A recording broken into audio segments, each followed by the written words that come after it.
girls, how are you guys? Wednesday morning and we're on to week 4, we're on to Hot Right, so it's over to you now. Hopefully you'll have done all your Innovate last week and caught up with all of that, so with a bit of luck you'll have some nice ideas that you'll have planned yesterday for your Hot Right. Remember, it's a tale of fear, so it's got to be scary. We don't want lots and lots of different creatures. We just want one thing that makes your character frightened for some reason. It doesn't have to be a creature. It could be a situation or a place or an idea or a memory or whatever you want it to be, really. But remember, follow the guidelines. Don't immediately tell the reader all the things that are frightening, because that, hold the fear back. Make the fear happen slowly. I'm not going to do an English video this morning. I just thought I'd talk to you now because it's over to you, really. You're going to do that over today and tomorrow, and then on Friday I'd like you to have a really good edit of it, have a look at all of the things, but we'll talk about that on Friday. So focus, remember, description. Describe the setting, describe the character. Think about the character, make them interesting. You don't need to tell me it's a tall girl who's age 10 called Sophie.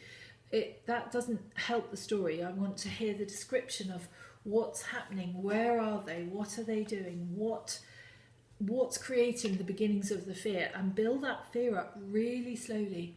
Make the character react using show not tell. Think about how would the character behave, and like we did with Omar, you might go through all different types of emotions as you're going through the fear. So it might, like we said, start with shock and then go into horror, then into absolute fear, not being able to move, then going into trembling or sprinting. I don't know.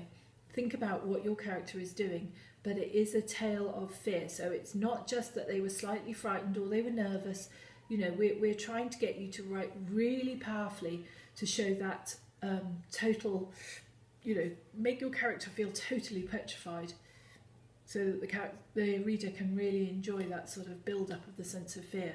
But remember, always introduce it, use your opening to introduce your character, then start building up using description. So think about description of where the character is, definitely setting description, definitely how the character is feeling, then slowly build up to the problem by using sounds or a hint of something or a shadow of something. Don't tell us straight away, building it right up to the point where the character sees whatever it is or feels or does whatever is really scary. A tale of fear doesn't have to be something spooky or anything like that. It could be jumping off a cliff with a parachute on your back. I don't know, but just build up the description.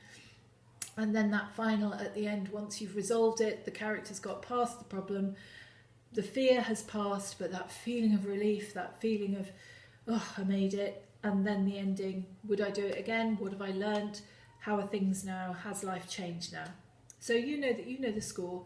Use the toolkit. We'll make sure you've got toolkit again today. Use the toolkit, use those sentence starts. Eddingly, guys, don't start boringly. Use really powerful vocab. Describe. I don't want to see virtually any speech in the story, hardly any. It's not a conversation, it's a discussion. For another time when we use lots of speech, this story does not contain a lot of speech, just the tiniest amount, if you must.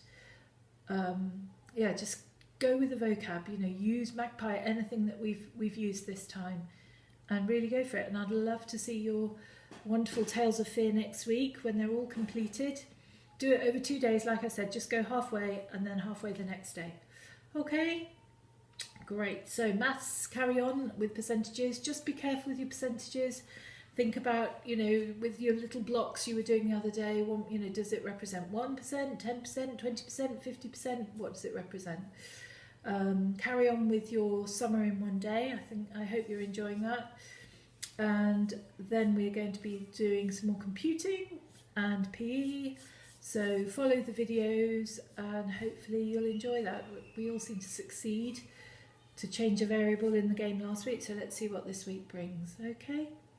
So any other worries, if you're struggling to write, if you're struggling and you can't come up with ideas, just shout and I will give you a ring and we'll see if we can get you to start your stories.